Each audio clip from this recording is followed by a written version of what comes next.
All right, so this is Matt. And this is Kyle. And I'm Mitch. Good man. And this is Good Talk, folks, where amateur movie professionals... Thought we weren't doing that, Matt. Oh. Amateur movie experts, that's what I wrote. Oh. Talk about the movies and whatever happens afterward. Today, Mitch is joining us, and is Samo joining us? A little bit. Alright, we have a jerry-rigged technological magic going on that permits our friends Mitch and Samo to transmit their communication to us from afar. You call it magic, I call it voodoo.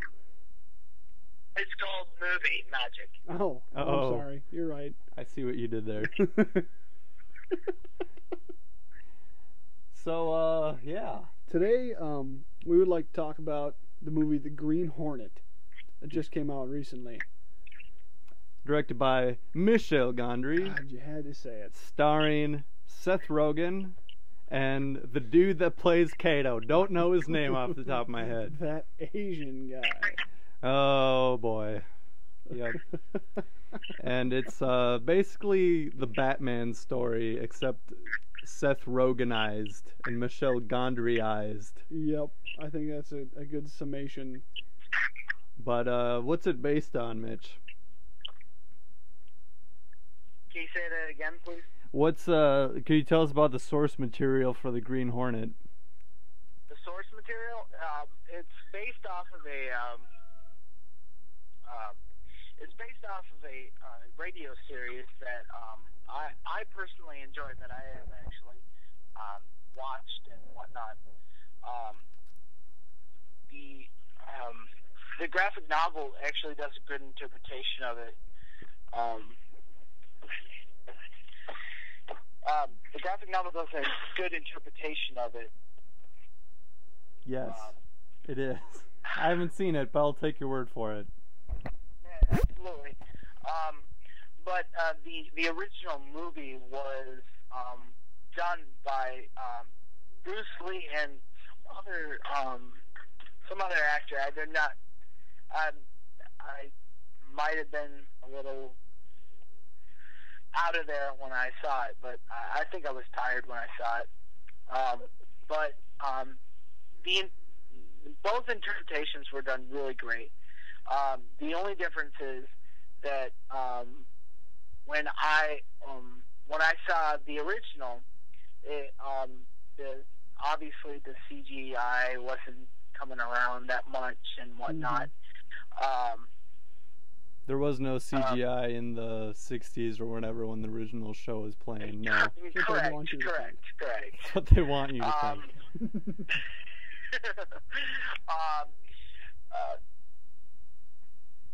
But both interpretations didn't have that much CGI in it to begin with. Besides True. The action scenes like the punching and the throwing and whatnot. Yeah, Kyle and I were talking about that in our top 5 review.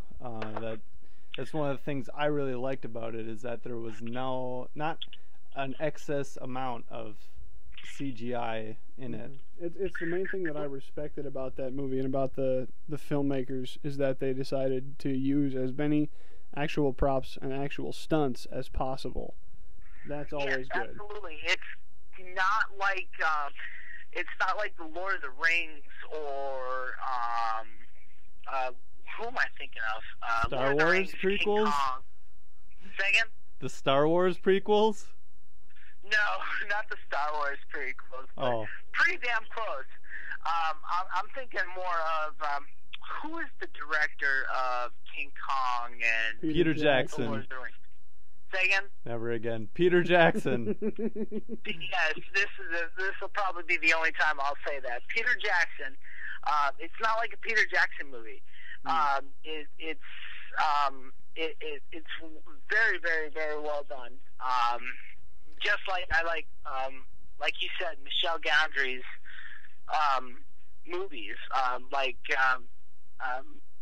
Please Be Kind, Rewind. Be Kind, Rewind. Be Kind, Rewind. Yes, thank you. He did. Yeah, I've seen that movie. It was well done. Another movie well done. But that's another story. Yeah, Green Hornet is kind of like Batman meets Pineapple Express meets Be Kind, Rewind. If you can wrap your head around that combination. Yeah, pretty much. That's pretty much what I'm going for here right now. It meets funny action and just well direction at the same time. It's also a pretty effective buddy flick, I think. In that there's. I'm gonna have to agree on that one. It was really good buddy flick. It shows the controversy between a superhero and a sidekick getting together, or like two friends getting together. Mm-hmm. It's like if Robin actually had issues with being Robin, which they kind of tried to explore in one of those 90s Batman movies and failed horribly. Yeah. Absolutely. They did fail horribly at that, and I blame George Clooney. I actually do too. I blame George Clooney. He didn't do a very good job of it. And I think George Clooney is first to admit that that's like his worst movie. Yeah, he is.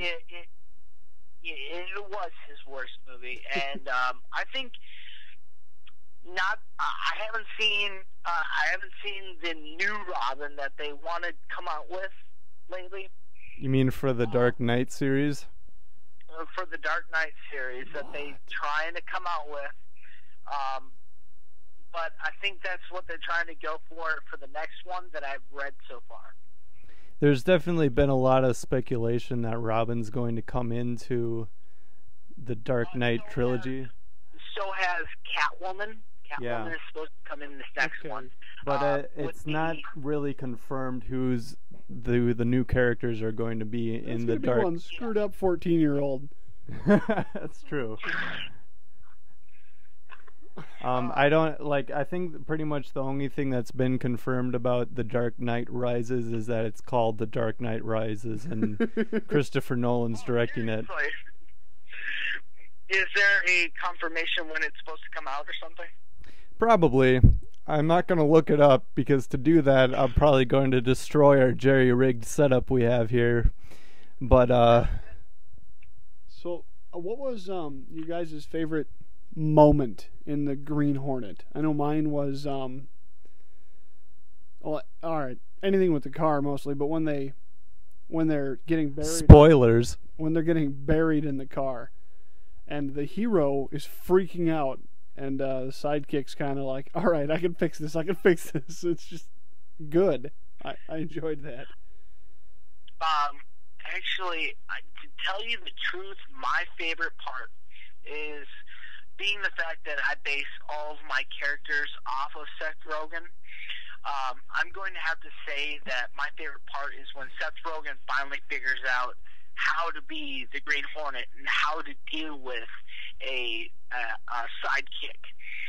So it's more towards the end. It's where he's in the collapsing building and he finds out that, oh wow, there is a kind of supernatural power to being a superhero.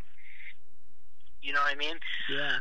Where he starts just being a badass and just starts kicking everybody to mighty heck. But what's great about it is that they're it's not like he magically is competent for the rest of the movie. It's not like he's finally become a superhero just out of thin air. He has that epic moment, but then he fails almost immediately after it happens. Exactly is what I'm trying to say is he finally figures out how to bring the crime fighting and to assist the sidekick at the same time. Yeah, is what I'm trying to say. And that personally is my favorite part of the entire movie. Cool. I'll tell you my moment after the break. This will be the end of part 1. We'll see you in part 2, or I'll cut your hands off.